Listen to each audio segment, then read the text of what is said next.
Había. Habaan mo ng konti, huwag naman había. Ganon din ang labas nun eh. Había.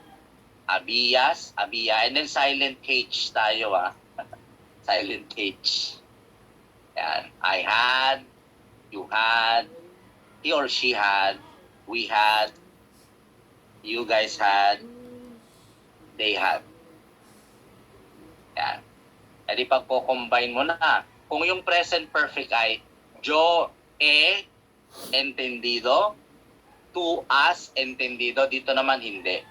Magiging siyang yo había entendido. Kaya lang, dapat dalawang action. So, ang sentence mo ay mas mahaba. O kagaya niyan.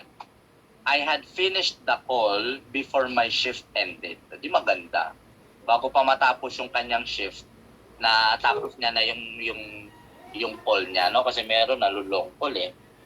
Tapos na yung oras niya, eh, hindi pa niya natatapos yung tawag. Pero ito naman siya, I had finished the call before my shift ended. Yo había terminado la llamada or con la llamada antes de que se terminó mi turno. Felipe had received the job offer even before he finished the application process.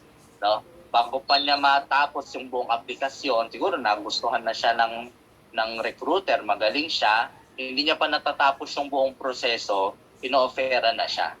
No? So, na-receive niya na yung job offer bago pa matapos yung hiring process.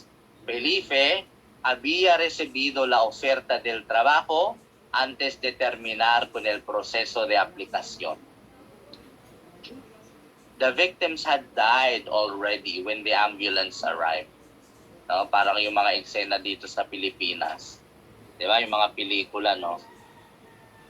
Hadupin daw, sabi ni Sabrina. Yung mga pelikula nung araw, dadating yung mga pulis, tapos na yung barilan eh. Di ba, no? Gano'n na mga, yun ang classic na ano.